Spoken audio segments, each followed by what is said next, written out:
PWP Nation, where wrestling discussion lives. Well, hello there. Dukes, Keith, and Griff here from the Anything But Credible podcast, a.k.a. the ABC Pod. Fellas? Holla. Oh, hello. We're here to let you know that you could be possibly missing out on the best podcast ever created, aside from the Offended podcast, of course, and you don't want to be missing that. Now, what makes us the best? Griff? Yeah, great. Keith? Exactly. Look, I'll keep it really simple for you. Crazy people, crazy news, crazy theories, crazy uncredible. That's right. We made that word up. Griff, Keith, say something crazy for me. Russia wants you to believe in Finland. Real. Nice.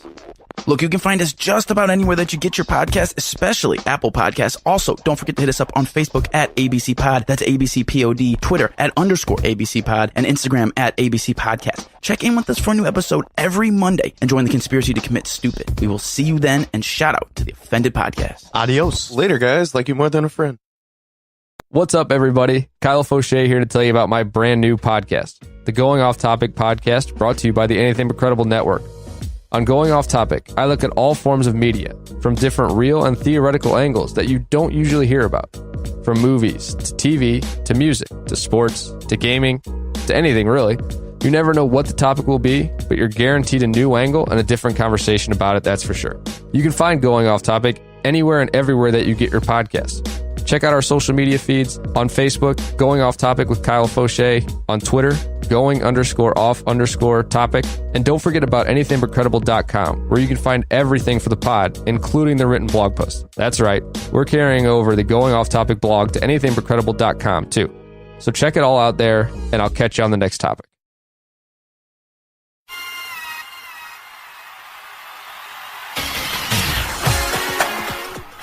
What's up, everybody? Are you a fan of 80s wrestling?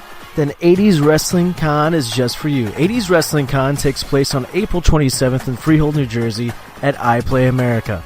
Over 20 80s wrestling superstars will be appearing, including Jake the Snake Roberts, Ricky the Dragon Steamboat, Brother Love, Wendy Richter, and more. Follow at 80s Wrestling Picks on Twitter for more information, and visit 80swrestlingcon.com.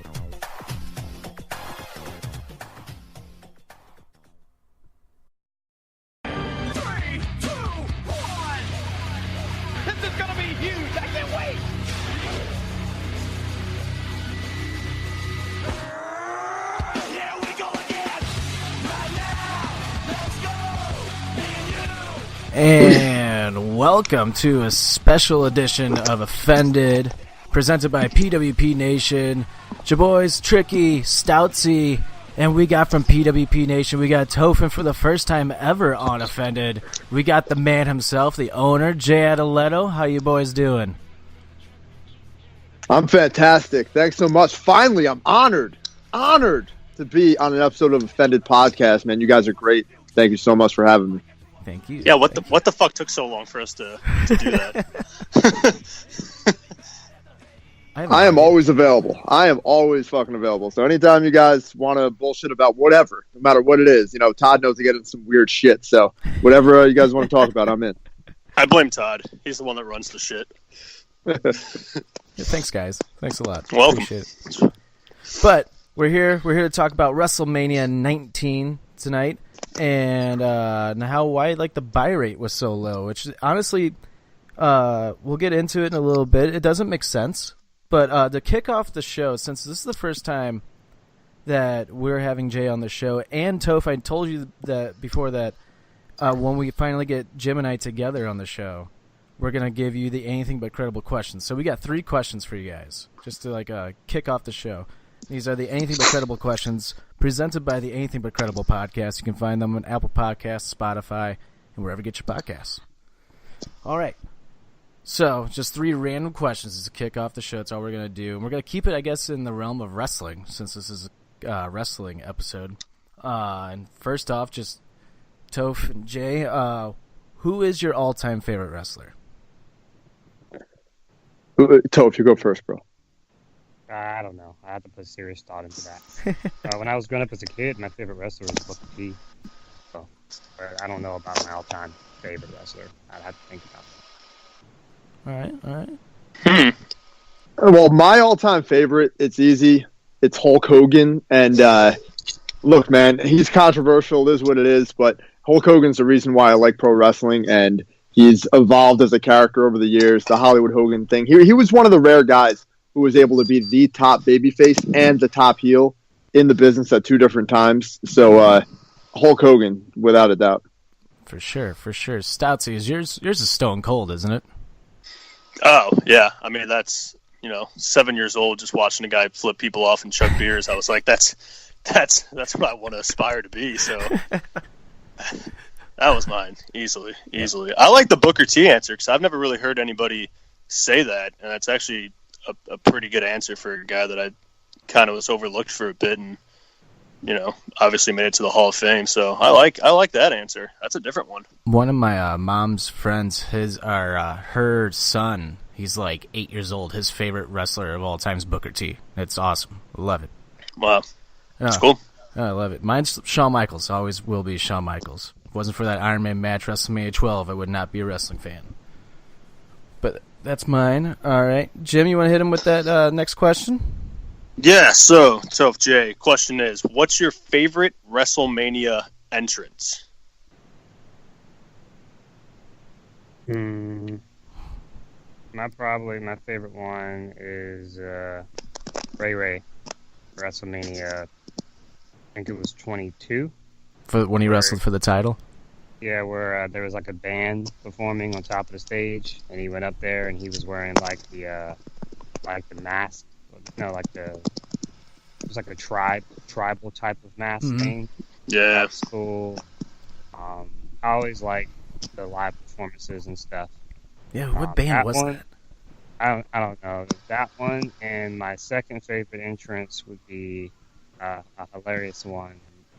CM Punk did WrestleMania 29 entrance in a living color, and what I liked about that entrance was it really showed you who were real fans and who were bandwagoners, because when Living Color came out, so many fans were surprised that the group was black.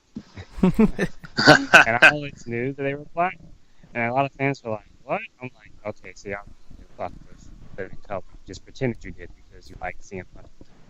So I just thought that was really cool. So great entrance at Mania 22, Punk's for close second at 29. Gotcha. Nice. Jay, what about you? All right, I have a ton of them. I was just kind of going through them all in my head. And I really love the live performances, too. That's something that I gravitate towards. And the first one that really comes to mind is when Triple H entered to Motorhead. Bro, at WrestleMania 17, man. Yeah. Like, that's the first one that comes to mind. Like, that was epic. I look back on that one fondly. I think that was fantastic. But I gotta give another one, too, because just because Toph did, I want to give a second one. And the second one I'm going to say is from the same show that Toph said, and that's WrestleMania 29. And I was there, and that's probably why I have I love this one so much, was The Undertaker. When The Undertaker, came up out of the ground like a zombie, had all those zombie hands. Oh, it was just it was such a crazy environment in the stadium that night for that entrance. Like, everybody was just on pins and needles, bro, waiting for Undertaker to come out. It was really cool. It was something that hopefully I get to experience again this year. Yeah, that was dope. Since Jay brought that up, there's this, I think it's like a YouTube channel called, let me see if I can find it here. I don't want to I don't want to spend too much time on it. I'm just trying to remember the name of the YouTube. Something Chris Jericho did a few conversations for. Computer's loading for some reason. Chris Jericho did a conversation. It was like a 5-minute YouTube video. I think I sent one of them to the PWP private chat, where Jericho was talking about how him and CM Punk had a fallout over a conversation about main events or lack thereof. And Jericho mentioned that he main evented WrestleMania 18, but he admitted that it sucked, because and this is something Jay might remember, because I don't really remember Mania 18. Okay, the YouTube channel is called Inside the Ropes. Inside the Ropes. So there's an Inside the Ropes video where Jericho's talking about a match with Triple H, right? And those little graphics they do, when they're going through the card and stuff. And the graphic showed Triple H and Stephanie in the front, and Jericho was in the background. And Jericho was like, "What the hell, dude?" And Jericho says his original plan for 18 was Triple H came back. Remember, like, he tore his quad, right? He came back. And Jericho said what he wanted there to be a segment where, like, Stephanie was making out with dude for ponytail. And it would look like RP, but then, like, it would be revealed that it was actually Jericho. You know, so he wanted it to look like Stephanie was making out with RP, only to reveal that it was Jericho, and then they would have, like, a feud over that. Basically, like, Stephanie was, like, I guess, like, a romance with both of them, but then Triple H was like, no, he hated the idea, because he felt like the game would never have his wife cheat on him or something. And so that was the story they went with, and it sucked. Jericho didn't like it. But he still main evented, right? But Jericho said that even though he main evented, he didn't consider it the main event because the main event was The Rock versus Hulk Hogan. So in Jericho's mind, he says the real main event of the show is the match that fans tune in to see. It's the match that fans remember. It's the match that fans talk about. So in Jericho's mind, that's what the real main event is. So according to Jericho, that was what his fallout with CM Punk was like, because CM Punk was upset because he didn't get the main event. And so Jericho told him, like, what are you talking about? You faced The Undertaker. That's the main event. And he said, your match at WrestleMania 29 was the best match of the show, which it was. But that was the main event. And he said that Lesnar, Triple H couldn't follow. Cena, Rock 2 couldn't follow. And he said nobody goes back on the network to watch Mania 29. If anyone does, they watch Punk Taker. And so he was telling Punk that even though you weren't the main event, you were the main event. And then Punk was like, fuck you. And that was their friendship. And I was like, and literally, that's exactly how Jericho worded it. Like, Punk was like, fuck you, and hung up on him, like, made a conversation. And then, hey, Todd. Yeah. Todd, let's call a fucking audible and talk about WrestleMania 29 instead, bro. So I'm actually, the only reason I bring this up is because I actually agree with Jericho, because the main event, especially WrestleMania, because the term is thrown loosely now. I do agree with Jericho that the main event is what fans tune in to watch. People remember when you hear Mania 18, you think of Rock Hogan. That's just the reality, you know. You don't think of Kane and Kurt Angle? I think of Hogan, Rock, and I think of Booker T and Edge feuding over shampoo, which was really yeah, I forgot about that. Which is really stupid. But anyway, I just wanted to bring that up since when Jay mentioned, because I remember, Jay, you were at 29. So anyway, I think dude, should have taken solace in the fact that was the best match on the card, even though it wasn't the main event. It was the main event. And when you really think about it, that match with Punk Taker was really, technically, it was a tribute match to Paul Bearer or Paul Moody. That's really, yeah. You know, that was really, I would have been content with, like, if you told me, like, if you had a time machine and if you went back, and if you made Taker Punk last match, you said that was Taker's last match, I would have been fine. That would have been a great way to go. You look good in that match. Good. Yeah. Anyway, that's all I can say. Jim, what's your favorite WrestleMania entrance? Well, mine is same as Jay's, that Triple H entrance with fucking Motorhead. And I obviously had, like, no idea who Motorhead was outside of fucking Triple H's song, but I just know that song fucking amped me up. And Triple H was coming out, because that's when, like, he walks over to the stage, and he's like pointing at Motorhead, and it's like, fucking Christ, I wish I was there right now. So there's that one. I'm gonna throw a goofy one in here that was just ridiculous. Was the New Day WrestleMania 32 just coming out of a ridiculously oversized cereal box? Oh yeah, was just so fucking. It was just so crazy. I was just like laughing. I was just like, that's so corny, but it's hilarious, entertaining. Yeah, it was just like, well, because I was like wondering what their cool entrance would be, and it's just like I'm expecting like coming down on unicorns or something crazy, and they just come out of a Bootio's box. I was like, my God. So yeah. My favorite, I think, obviously, Shawn Michaels, WrestleMania 12, coming down from the rafters. Yeah. Nothing beats that for me. That's that whole WrestleMania. And I was trying to think of another one. I'm just on the Shawn Michaels from WrestleMania 14. I don't know why it gets me fucking amped up every time I watch that. Like, him thinking it's his last match and got the DX band playing him out. Love it. He's just so amped up, gets me going. Let's go. Yeah, another good one I was going to say was Flair's entrance at Oh shit! What Mania was that? I 24. think it was his last match. It was 24, right? Yeah. Yeah. That entrance was just cool. Like the entrance was cool, and then just like kind of knowing that hey, it's probably going to be Flair's last go around. It was just cool. The ovation he got and stuff. It's a pretty underrated Mania. People don't talk about that one that much. Not anymore. No. You got to see Charlotte do it. Basically redo the entrance at the it was the same arena, wasn't it? Or same stadium? Yeah, it was yeah. So kind of see it come full circle too. So yeah, just another cool one. Yep. All right, last question for you boys. If you had to have one dream match, what would it be?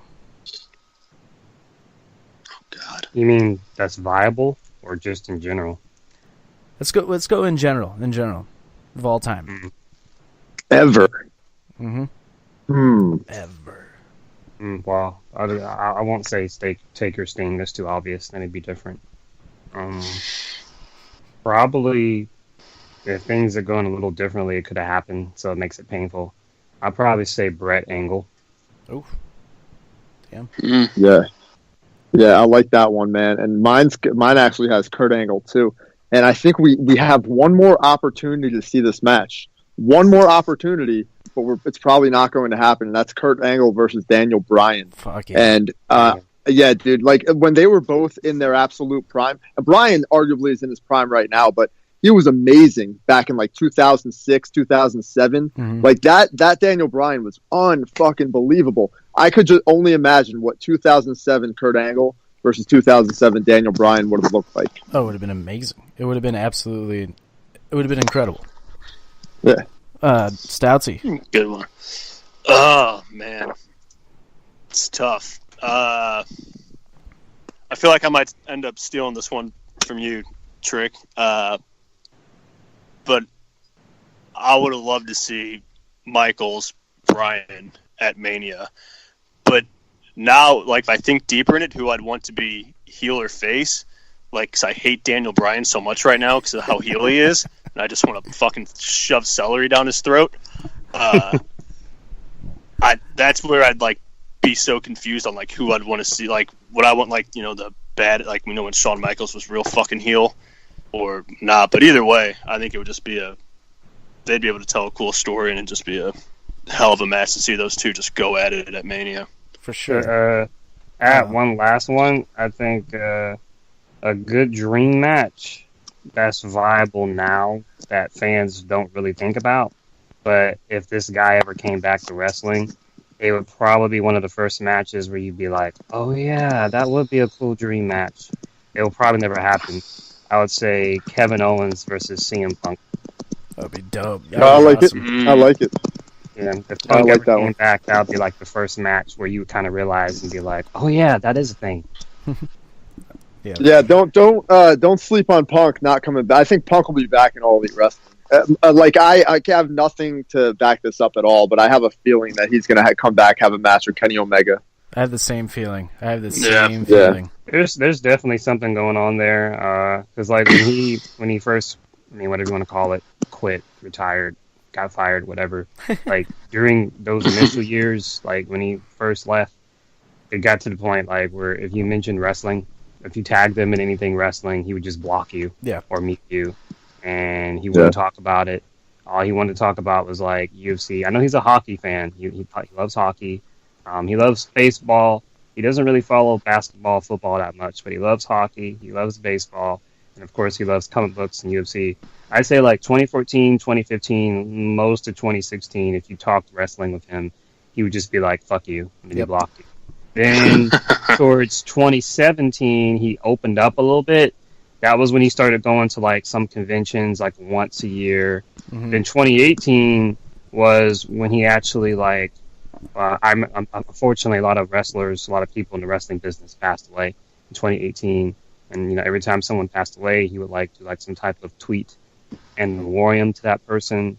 I remember like when he did this one tweet about Bobby Heenan when Bobby Heenan passed away. He said that Bobby Heenan was his favorite commentator. And now this year in 2019.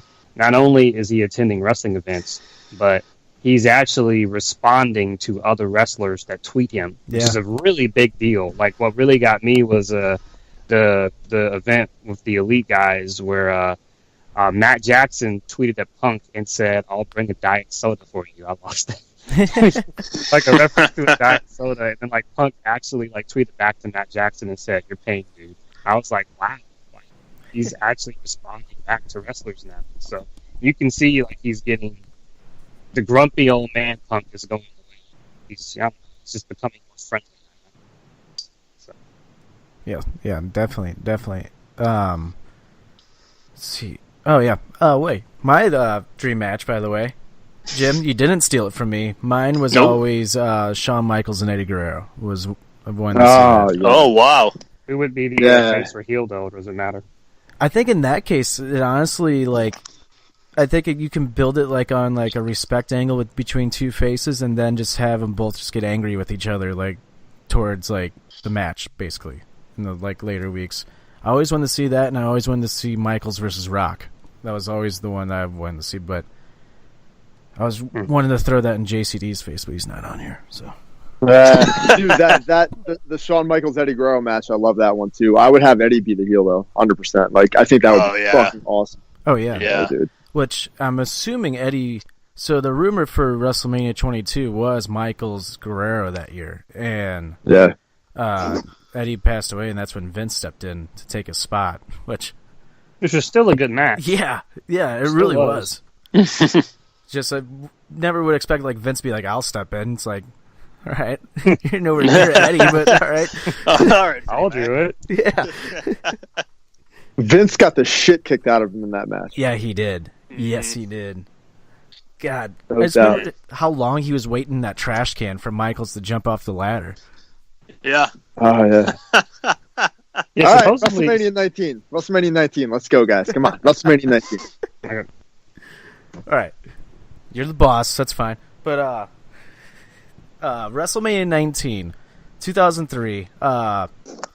Honestly, one of my all-time favorite WrestleManias. It's a lot of people's. It's up there as like one of their favorite WrestleManias, and the buy rate for some reason is like nowhere near as good as previous WrestleManias and the following WrestleManias, which doesn't make sense. So at the time, they were averaging out about 800,000 plus pay-per-view buys for the last like from 99 to like 2006, it seems like. And for some reason, they only had 560,000 pay-per-view buys. Which decreased. I have the number. I think it's 880,000 the year before. A little over 1 million at 17. Mm-hmm. So yeah, it was all like 800,000, and then it dropped. Fucking 320,000. I never really knew this fact, so I'm kind of intrigued to hear. It's one of the biggest mysteries in the wrestling business. Every year at the Wrestling Observer with Dave Meltzer, Uncle Dave, whatever you want to call him, when the year's over, like in November or December, when they do those year in reviews, where they like best wrestler of the year, best promotion of the year, stuff like that. At the end of that, he has this big Q&A where fans, email him questions. And every year, there's always a fan question about what the hell happened at WrestleMania 19. What's up with that buy rate? And Dave just always brushes it off. He doesn't have an answer. It's a really strange mystery. That's why I'm happy that Jay's here, because I know Jay's really into conspiracies. A lot of people in the business to this day outright avoid the question. Steve Austin's been asked the question on the podcast, obviously because that was his last match was at the show. Like, how do you feel like your last match ever, a match where Stone Cold Steve Austin retired at this low buy rate? He just brushes it off. They've asked Eric Bischoff, he brushes it off. They've asked Mick Foley, he brushes it off. No one talks about it. And now that we're in WrestleMania season, each year during the commercials, they do those countdowns, like X amount of days to WrestleMania, 20 days to WrestleMania, 12 days to WrestleMania. They always show highlight clips of Manias over the years. They never show 19. You notice that? They'll show like 12, 14, 17. They'll show like WrestleMania 20, 29, 30. Never seen 19. It's like they ignore it. It's weird. Really weird. It is weird. And it's weird because, like, if you think about it, I think if the only match that they show a highlight of, it has to be Michaels and Jericho. I think that's the only one that, like, you see, like, a highlight of that, that gets, like, thrown back in there. Like you And hardly. It's weird. You Right. hardly ever see any highlights from WrestleMania 19. And just to give fans some context here, so the number here, so I'll go ahead and read the number, because I think Jim mentioned it early. So the buy rate for let's start. I'm going to start with the Attitude Era and officially, and work my way down. So the buy rate for WrestleMania 14, that's the one where Austin fought Michaels, Mike Tyson, 730,000. The buy rate for WrestleMania 15 was 800,000. That was Austin Rock. The buy rate for WrestleMania 2000 was 824,000. The buy rate for WrestleMania 17, which is basically the holy grail of WrestleMania, as everyone says is the best Mania of all time, 1,040,000, I think. And then the buy rate for WrestleMania X2, 840,000. And of course, the buy rate for WrestleMania 19, 560,000, which is way lower. And then it's weird because the buy rate for WrestleMania 20 with Guerrero and Benoit is 885,000, way higher. And then the one for WrestleMania 21 with Batista and Triple H main eventing, 908,000. So you can clearly see there's a boom. Like in 2004 and 2005, it went up. And to even show you, the buy rate for Royal Rumble in 2003 was actually better than the buy rate itself for WrestleMania. The buy rate for the Royal Rumble in 2003 was 585,000. So more people bought the Royal Rumble in 2003 than they bought WrestleMania. And I remember Royal Rumble 2003 was all right. I mean, it had Angle Benoit, its title match. It had Triple H Steiner, which sucked. And the Royal Rumble that year was forgettable. Lesnar won it. So there really wasn't anything that special that happened at the Rumble this year. So a huge, huge mystery. Weird. Yeah, let me chime in. Let me chime in for a second, here, guys. I think I'm probably the only one that just Googled the date of this event. So I Googled March 30th, 2003, and I'm like just reading through these news stories here, and nothing was really even happening. Like I thought maybe there was this big event. Like all I see is like 9/11 panel may I criminal charges. Maybe everybody was like scared to death or something. I don't know. This is just odd. It says Kobe Bryant had a big night. Like nothing happened. So I mean, it's strange to me. Do I smell conspiracy here? I don't see why, unless it was some kind of money laundering scheme. That's where my brain goes when I think conspiracy. Like maybe it really did 800,000 buys or 900,000 buys, but somewhere along the line, these cable companies in WWE decided to fucking hide some of these buys. You know, and that I can't tell you that is impossible either. All it takes is a push of a button to change a buy rate number, and money disappears. But that money doesn't really disappear. That money gets allocated into different places within the organization and can be shared through a variety of ways, including stock options. So look, if there's any conspiracy here whatsoever, and this is the only place my brain is going because it all comes back to money, it would be hiding buy rates. But that just doesn't really, unless they're really fucking stealing just millions of dollars or whatever from the government and taxes, whatever it might be, then it just seems odd to me why this was such a stacked show. Such a stacked show. I don't get why it would have such a bad buy. Mm-hmm. Yeah. I did. Sorry, go ahead, Todd. No, go ahead. Well, I was just going to say, I did the same thing too a little bit ago. Me and Todd even talked about it. I think we were off air just about, we knew this was coming up, and I was like, was there any big sports going on, like anything important with like March Madness or like political, like kind of like you said, Jay, and it was like, nothing's going on. And then another thought I had was like, was there some weird thing going on with like pay-per-view at that time where it somehow was harder to buy through different cable companies or something weird? And I didn't really look too deep into that because I don't even know where to start with that. But then I was like, that doesn't really make any fucking sense either. Like, why would there be any difficulty? And then I was just like, I have no fucking idea why. Well, I'm wondering if like a cable provider had like a blackout. Like, was there an area that just dropped? Like, and but that's Todd, a lot. Dave Meltzer would have been all over that shit. If that happened, that would have been reported. True, for sure. And I mean, you have Hulk Hogan, The Rock, Stone Cold, Vince, the return of Roddy Piper, fucking Jericho, Michaels, Lesnar, Angle, like The Undertaker.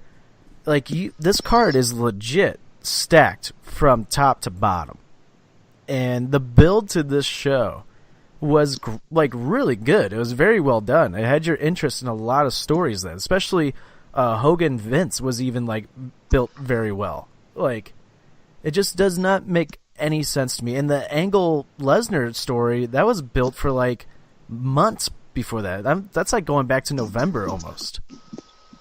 Yeah, well, yeah, I think go ahead. Well, I was gonna say, yeah, dude, and you got to remember too, dude. This is a culmination of all these big names, big stars. It's a true WrestleMania feel. Like just the final, like from 6 to 10, these matches are absolutely stacked, and I can't make any sense of it.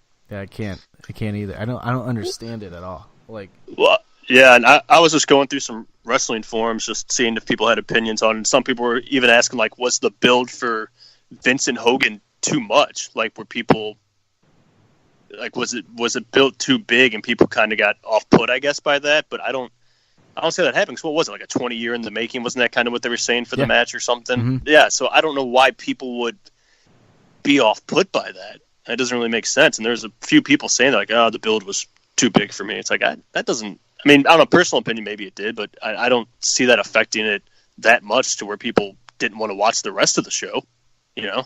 Yeah, I have a list. So somebody made a list of like reasons why the buy rate may have been so bad.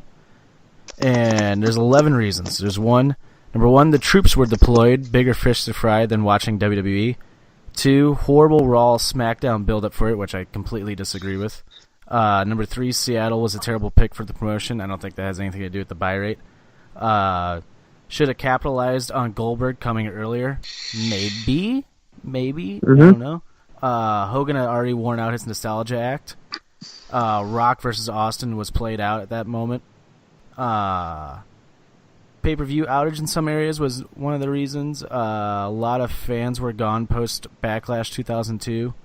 Lesnar was not a draw yet, and this one makes no sense because if it's just Triple H being a racist to Booker T with no ending, but that's during the show. Obviously, the pay-per-view would have been bought already by that time, so that one just doesn't make sense.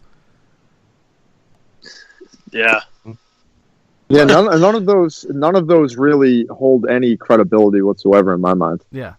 So, like, here are the reasons that I have. I remember I actually did an article about this. Well, not a real article. I was writing one, but I never posted it. It was like my original. I don't know if anybody ever does anyone ever just like write an article just for themselves, just to look back on for future reference? I have before, kind of like jotting down notes or something like that. Yeah. Nope. Yeah. So these are like the main 3 things that I think may have played a part. WWE was kind of figuring it out during that period. 2003 was just a figure it out year for them. Mm-hmm. And obviously Ruthless, really what the Ruthless Aggression era was they were trying to find their next stars. Mm-hmm. And they really hadn't found them yet. And clearly, as I mentioned earlier, the buy rate for WrestleMania 21, 2005 was very good, 980,000. That was the beginning for Batista. That was the beginning for Cena. That was the beginning for Randy Orton. Edge, his first Money in the Bank. So a lot of guys that had been built up in the Aggression era were finally kind of, reaping the fruits of their labor, if that makes sense. Yep. In 2003, they were still figuring it out. And I guess a lot of fans just weren't feeling the product at the time. I remember the product being very good back then. Another reason, to me, this is debatable. One reason I think the buy rate was low, there was not a particular draw of the show. Like, every Mania has, okay, what's the main event? What's the big match of Mania that year? Mania 19 was not drawing to one match in particular, probably because the card was so stacked. You got Hogan Rock, you got Angle Lesnar, you got Hogan McMahon. What was the particular draw? Like, if you go on your Google right now, right, and if you type in a picture of WrestleMania 28, you're going to get a picture of Rock versus Cena. If you go type in WrestleMania 3, you're going to get a picture of Hogan versus Andre. If you type in WrestleMania 12, you're you're going to get a picture of Shawn Michaels and Bret. But if you go on Google and if you type in WrestleMania 19, you're not really going to get a picture of anything in particular. You're going to get a poster of, like, just different stuff. Yeah. No match really was the draw. Toph, correct me if I'm wrong. Wasn't this the WrestleMania that was built as, like, 4 main events? Yeah, sort of. Because you had Angle, because Lesnar won the Rumble, and they wanted to follow tradition. And so Angle Lesnar was being built as the main event, but then they were also building Hogan McMahon. Hogan McMahon had more screen time on SmackDown more than any other match that year, so that was being built as the main event. Then you had Austin Rock being built as the main event because Rock had pretty much done everything except beat Austin, so that was being built as the main event. And then you also had Triple H and Triple H, regardless of how you feel about him, was still being promoted as a big deal, so this was the first Mania. I think this was the first Mania that involved 2 world titles, which may have been a turnoff to a lot of fans at the time. I mean, it's commonplace now.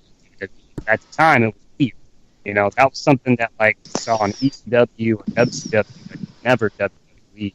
Well, that's not true, because during the Invasion era, we had the WCW title, so they called it at the time.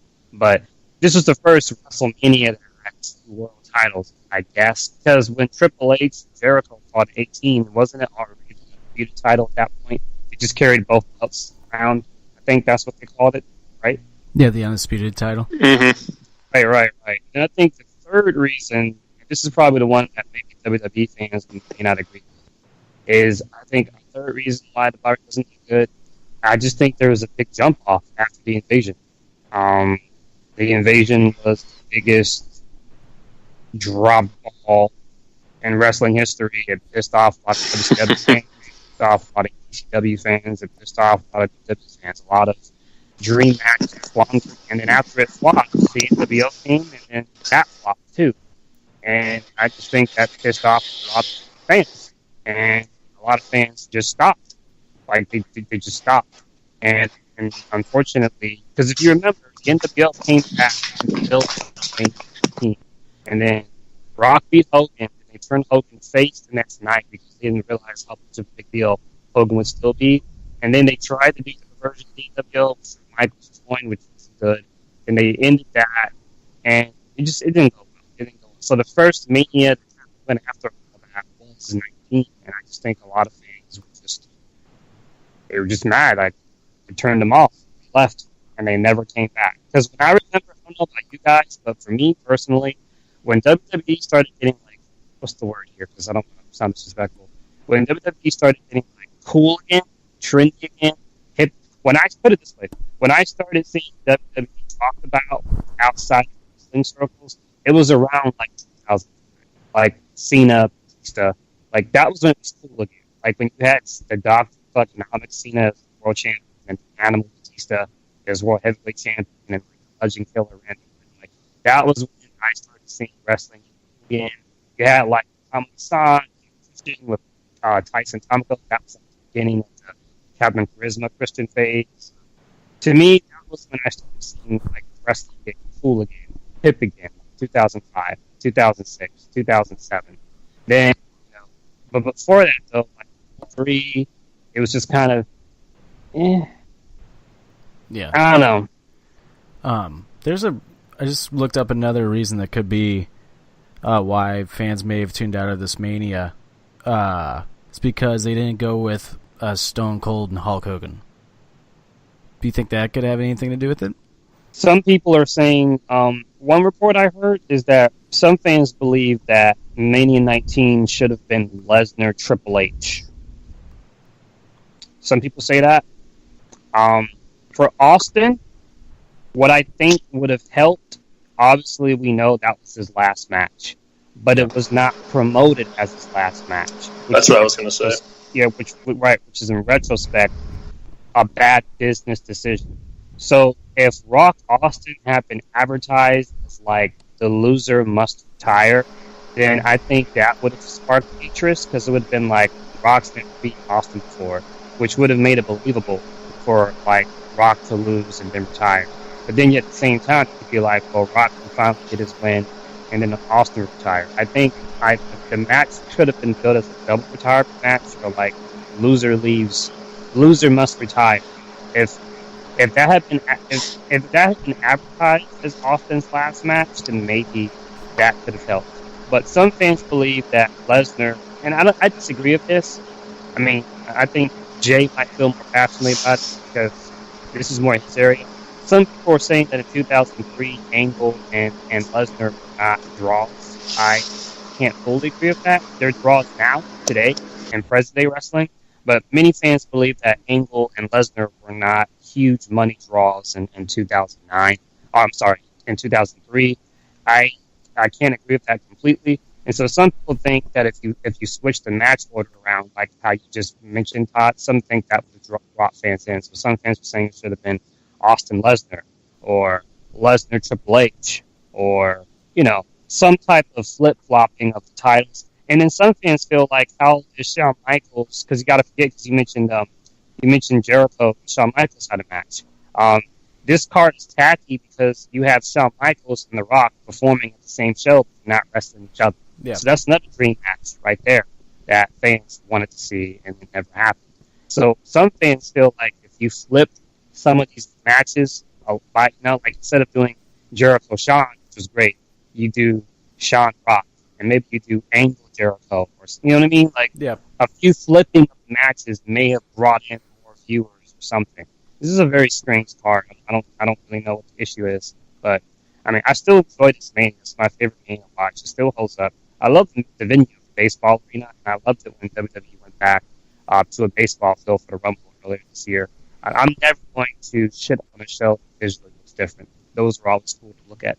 Yeah. WrestleMania 19, I think, is my second favorite WrestleMania of all time, closely behind 17. But it's interesting to think about, like, flipping the wrestlers around in the matches for 19, what you could really do with it. Say you have Michaels Rock, and then you could go Hogan Austin, Jericho Angle, Lesnar Taker. Like, there's so many different options that you could have for this WrestleMania. And as good as this WrestleMania was, could it have been that much better? I think so. I think that's definitely fair to say. You mentioned Austin Hogan as the one match that you put it up there with Taker and Sting, as maybe even bigger than that. Two bigger draws than Taker and Sting. If you put that on top and you kind of have it in a bubble as that being the main event, even have the title involved. Who cares? If you did something like that, and they could have gone that direction. I know Austin was holding out and all that good stuff, but he came back and he attacked Eric Bischoff. That's reason enough for Hogan to go after him. So I think that would have been an amazing way to do it. I'm watching the show right now. I'm just towards the end of Jericho and Shawn Michaels, and this match actually got more time than any other match in the entire show, and it was stuck right in the middle. Yeah. So, I don't. It's funny to speculate and look back in time and how you could fantasy book this thing. So I really like that, the way you just looked at that, Todd. But I don't know if that would have helped. There's something going on here, bro. Something is going on. The fact that this dropped by 300,000 buys, we're saying, that's no joke. Yeah. And I wonder what the buy rates were for everything else at the time, like boxing and UFC. I wonder if the economy was in some kind of recession. You know what? I can't remember. It was only a year removed from 9/11, so that may have played a part as well. So, Yeah, let's see if I can pull up some numbers real quick. You mentioned Austin, though. It's weird because Austin, he's pretty open in his podcast. He talks about a lot of stuff, but it's just one of the few things he doesn't talk about. What confused me as a teenager back then, I was really confused at Austin's status as a performer because I remember a lot, even after that match with Rock, he was heavily involved in WWE. And I remember there was 2-3 segments in particular where I was like, what's this guy doing? Even when I was I think I was 15 back then, and I was really confused. I remember Jay or Todd, you all might remember. Maybe Jim, you might remember this too. I have this segment burned in my head. I don't know what Raw this was. I think it was a Raw where Batista was. This is back when he was still with Evolution, and he called Austin like a yellow coward or something like that. It was like a backstage vignette or something where he called Austin a coward. And, yeah, and it looked like they were building. They were like building the Austin Batista. And then another one that I really remember that really confused me was in 2004 when they were building to Goldberg Lesnar. I specifically remember a SmackDown where Austin and Lesnar had like a 10-minute segment where they were brawling outside. And I was like, wait, what? I'm like, this is kind of nothing. Austin was a special guest referee, and I guess since Goldberg was on his way out, they had to build the match somehow. But there were just a lot of times where it's like, is Austin? I don't know, man. I mean, I don't know. Like maybe they were trying to convince him to come back for one more match. I mean that always happens to a legend in the business, right? I mean, I don't know. So I'm looking at UFC pay-per-view buys from like 2001 to like 2008, and from 2001 to 2002, the pay-per-view buys, they only broke 100,000 pay-per-view buys once, and they're steadily in like the 45,000 reign of like pay-per-view buys. In April 2003, it's down to 35,000 pay-per-view buys, and it goes right back up to like 50,000, 90,000, 100,000 in 2003. So maybe there was something going on in March and April that we don't know about, because even for UFC, that's a considerably large like drop of like they're missing out on 20,000 pay-per-view buys. For them, I think that's a decent drop. And yeah, I have to agree. I have to agree with you there, bro, because even UFC, this is before Forrest Griffin and the Ultimate Fighter and all that stuff. So. Yeah. UFC hadn't even like blown up yet at all, and those are still pretty good numbers. Like 100,000 buys is pretty strong for the UFC in the early 2000s for sure. Yeah, that was Shamrock Ortiz. That was the first time they broke over 100,000 pay-per-view buys. Yeah, bro, I watched that shit live, man. I remember that like it was yesterday. But what was I looking at? So what's weird to me is that now I'm back on like the WWE looking at their pay-per-view buys for 2003. And if you go and look at the Royal Rumble like pay-per-view buys and like SummerSlam and Survivor Series pay-per-view buys, they're pretty even. And actually, like there's a drop in 2003 from 2002 for the Royal Rumble, but not large enough. Like 2002 had 670,000. 2003's Royal Rumble had 585,000. And it's kind of in the same ballpark for like their pay-per-view buys, if you ask me. And the Survivor Series pay-per-view buy that year were actually up than previous years. Over 100,000, actually. This does not make any fucking sense, like looking at these numbers right now. Everything is consistent but the 2003 WrestleMania. Yep. I don't get it. I'm so fucking lost right now. Yeah, I mean, my opinion on it is, which I think Toph touched on a little bit, is that I really think if they would have built like a career versus career match with Austin, I think you would have seen numbers go up a lot. I mean, if you're talking about putting a career on the line of a guy who was the most popular guy, a couple years before and all that stuff, I think you would have people tuning in just for that, just to, that Austin's career could be his last match, and he's how many people's favorite wrestler. They'd buy just to watch that. And my other idea is maybe, unless people were just like, since the Attitude Era pretty much dwindled down, if they were just like worn out from wrestling for a bit, to where they were just like, because I used to. Then they had like the Invasion. It was like things just didn't seem the same to people, and they probably maybe were. Like it ran their course for them, and they were just I don't really. That's the thing right there that I thought about as well. A lot of fans don't want to entertain that scenario, but it's one of the few plausible explanations. Is because everybody lives in different areas, but like I'm from the South, so down here, after WCW died,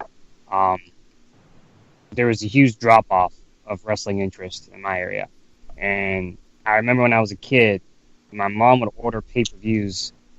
My friends would come over all the time and watch it with me. I have great, great memories of just us ordering pizza, watching pay-per-views. But I remember there was this drop-off period in like 2003, 2004, where just, for whatever reason, just a lot of my friends were just they were just over it. They just didn't care about it. Mm-hmm. They just moved on to other stuff like basketball, football, and I remember at the time, like it was kind of lonely because I would still watch wrestling, but I'd never watched it with anybody. And it really wasn't until I got to college, like when guys like Cena and Orton, when they kind of became top guys, that was when I started to see like renewed interest in wrestling again. Like some of my friends that stopped suddenly were like really into it. The stuff that Cena was doing. Guys, I just figured it out. I'm sorry to cut you off, Phil. I just figured out why the spy rate sucked. I just figured this shit out. Limp Bizkit. How are we not bringing up Limp Bizkit? Okay, we have to put some blame on Fred Durst here. This fucking Crack Addict song. Yo, you can't find this song anymore. Like, Google this song. You can't find the fucking song. It's called Crack Addict. Like, what were they fucking thinking, Hey, bro? That's why the buy rate sucked. That's the song I played Sin too. Actually, on this show was Crack Addict. well, because what he had the theme song for that Mania, right? And then he also I think performed. He performed twice. Yeah, dude. He performed twice. I think. Yeah. And I think people were just. I kind of agree with this take. Like Fred Durst, get the fuck off my TV, man. We don't. You should have just edited it with the My Way package and never came to WWE again. I think that's the most upsetting to me is that like this card actually had everything. Like there was a cruiserweight match on here. It had Ray and Matt Hardy. Mm-hmm. Matt Hardy version 1. Love version 1.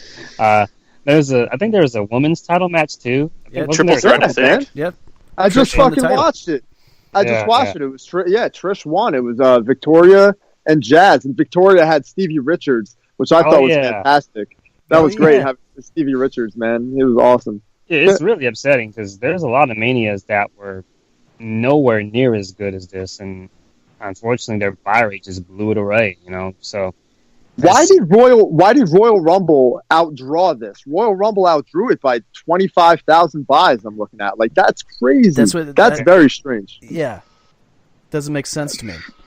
I mean, unless at that time. Because I can't remember if going into that Rumble there was maybe somebody else other than Lesnar that people were hoping to win to go to Mania to be a Taker big story or something. Yeah. What would be the most interesting would be, and because I know sometimes WWE they do have moles that do listen to podcasts. What would be cool is if the WWE Network had people involved with Mania 19, like have a roundtable discussion, figuring it out, like how we are right now. I'd be really curious to see Shawn Michaels, Steve Austin, The Rock, other people part of 19 just sitting in a round table just trying to figure out what the hell happened to the show. Yeah, dude. Listen, man. I'm coming to the conclusion. I came to another reason why this buy rate might have sucked. Now, I'm just going back in time and remembering what happened at Royal Rumble 2003, what happened at No Way Out, and what didn't happen at WrestleMania. We didn't have Big Papa Pump Scott Steiner. We had Scott Steiner for month after month of Big Papa Pump Scott Steiner, and he doesn't make WrestleMania. Maybe that's got something to do with it. Maybe there was a big Scott Steiner fan base that was like, fuck there was none of us. Go ahead. There was a drop off of WCW and ECW fans. That is true, and that did affect this. Whether it affected this Mania or not, that's debatable, but Jim referenced it earlier that perhaps there may have been just a temporary burnout. Because that happens, man. Every single one of us at some point. Yeah, I went through a burnout bad. That we just burn out. We burn out football, basketball, whatever. There's something you care about that you just go through this phase where you're just kind of over it. And it seems like, unfortunately, 2003 may have been a year where there was just a burnout for not just WWE, but just wrestling in general. And I don't have any proof of that. I can only speculate it because the buy rates definitely support it because you just see a huge drop off for no particular reason. And it seems to all center around this show. Why fans burn out? It seems like everybody burned out for their own reason. Some fans may have burned out because they realized the Attitude Era was over. Some fans burned out because they grew out of it. Some fans burned out because they didn't like how WCW, ECW people were treated. I know, Todd, you mentioned the whole Booker T Triple H thing, which wouldn't make sense in the argument because that was after the fact. Like that would have had no effect on people that bought the show the day of. You know what I mean? So, but there were some fans that saw the Booker T stuff And after it was over, they were like, fuck this. And they didn't watch anymore, if that makes sense. You know what I mean? Yeah. So, but fans really were like, it's different now, man. Like social media has kind of killed the business, sort of. Like now, stupid shit will happen. Like, okay, like last week or this week, right? Charlotte beat Asuka, right? So there's some fans who are like, oh man, fuck WWE, this is stupid. You know, hashtag cancel WWE Network. But like nowadays, when fans say stuff like that, they tune in next week. You know, fans say that. Like back then, like before the internet was like as powerful. Now it wasn't like that back then. So like back then, like in the 90s, early 2000s, when fans were like, fuck this, they really were like, fuck this. And they stopped watching. You know what I mean? Like fans were more truthful. They really did like hold their word. And they stopped watching. But now that's not the case. Like 10% of people may stop watching. But the remaining 90% of fans today, even if they don't watch, they'll still keep up with like podcasts, or YouTube highlight videos. They'll go or just follow it on Twitter. They'll just they say they want to quit, but then they're constantly on their social media and they see all the wrestling stuff they follow, and something catches their eye that makes them want to tune back in. Like you said, like social media, just nobody's actually going to quit watching. Back then, people were like, "Fuck it, I don't want to watch. I'm not going to watch." Mm-hmm. Right. All right. Let's get a final thought in from everybody real quick. We'll wrap it on up here. Does anybody want to start? Anybody want to get a final thought in? I got mine, dude. I got mine, and I'm watching it right now, and it is the Miller Lite Catfight Girls, bro. It is Coach Jonathan Coachman is standing here looking like the biggest creep in the world, surrounded by beautiful women just staring at them. Tori Wilson, Stacy Keibler, and whoever these Catfight Girls are, and they're about to get on this bed, ladies and gentlemen, and this is going to be interesting. But yeah, this whole WrestleMania 19 event is just strange. As you mentioned, WCW and ECW, if you look at the card and you look at the winners and the losers, all of the relevant WCW or ECW talent lost. Kane and Rob Van Dam lost. The Dudley Boys didn't even wrestle. Rey Mysterio lost. Los Guerreros and Chris Benoit and Rhino all lost in the same fucking match. Chris Jericho lost. Booker T lost. Big Show lost. You know, it's in the other matches, it really doesn't apply. I mean, Hogan beat McMahon, but like you look at that, maybe Toph is onto something. Maybe the fans were like, all those WCW, ECW fans just didn't tune into this one because all of their favorite wrestlers and the wrestlers that they followed were getting fucking buried. So that might have something to do with it.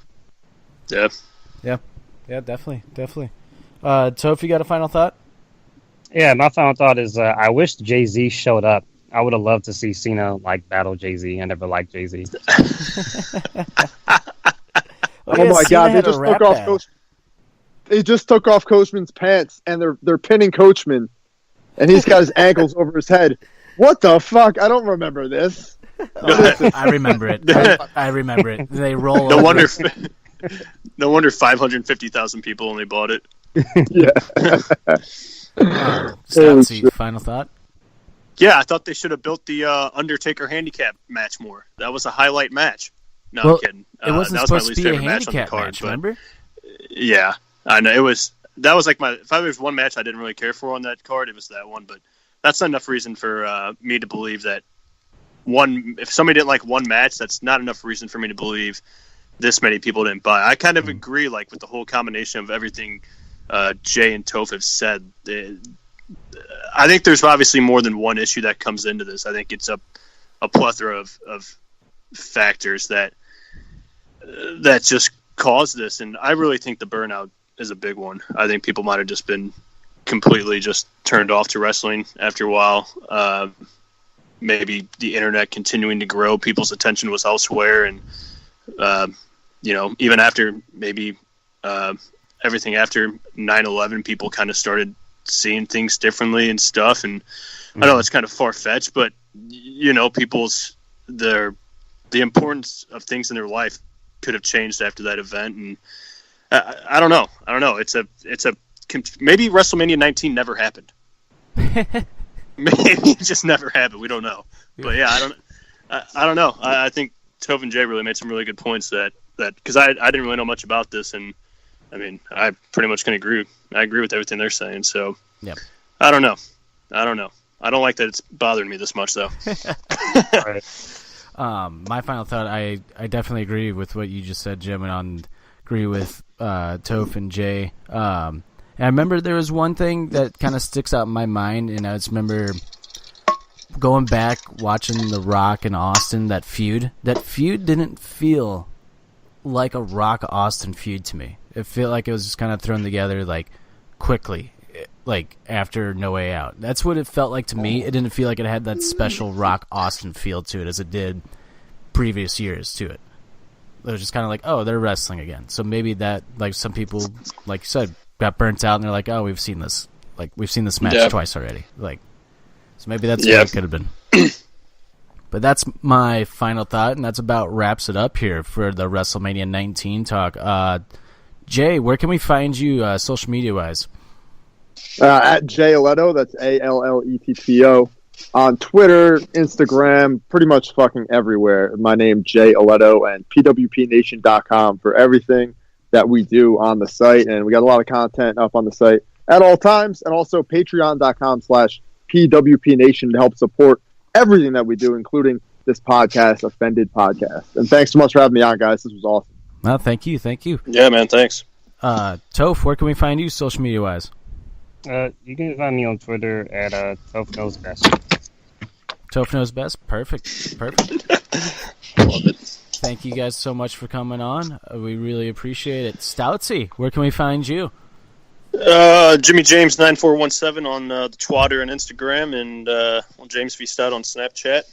Nice. And that about covers her. Yep, you can follow me on Twitter, Instagram, Snapchat, Chick1042. You can follow Offended Podcast at Offended Pod. You can follow PWP Nation at PWP Nation as well on all social media platforms. Make sure to go buy our t-shirt at www.prowrestlingtees.com and search Offended. Make sure to go listen to our podcast, which is on Apple Podcasts, Spotify, iHeartRadio, wherever you get your podcasts. We'll see you guys next week. Toph, Jay, thanks again for coming on. Stoutsy. Yeah, thanks. Stoutsy, thank you, too, I guess. Fuck yourself. This has been... Fair enough. We'll see you guys. But thank you so much for listening. This has been Offended Special WrestleMania 19 episode presented by PWP Nation. See you guys. See ya.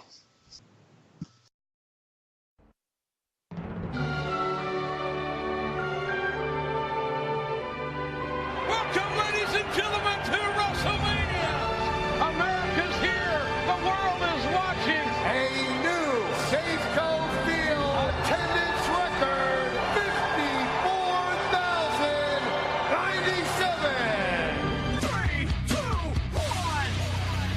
This is going to be huge. I can't wait.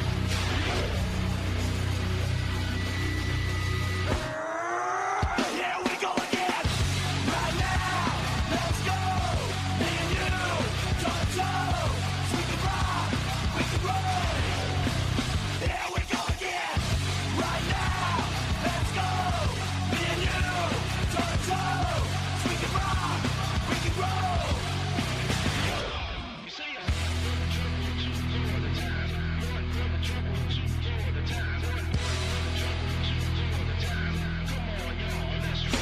Now I'm gonna fill up my lungs with some butane. Turn the mic into a flame. Damn it! On! Super heavy, built like a Chevy, and I ain't really mad at the hey. Round 2, you ready for a break? You keep on talking, I'ma break you off something like this. Full throttle, better be prepared. Coming with the kick and the snare.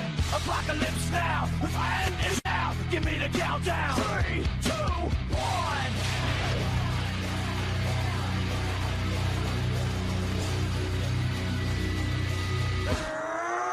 Here we go again.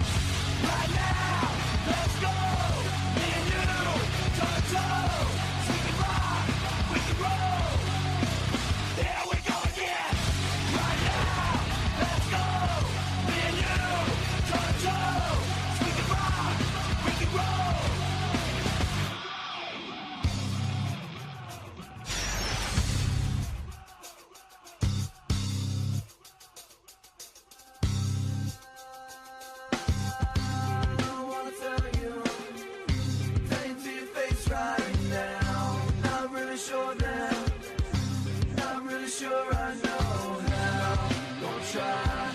Try, give you peace of my mind. Gonna try.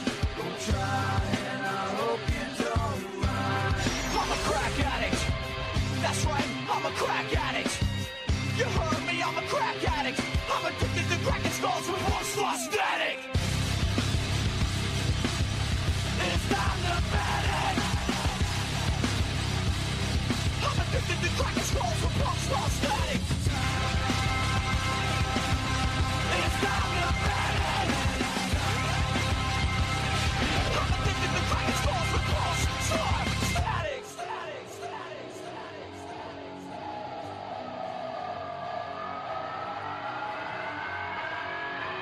Here we go again. Right now, let's go. Me and you, toe to toe. We can rock, we can roll.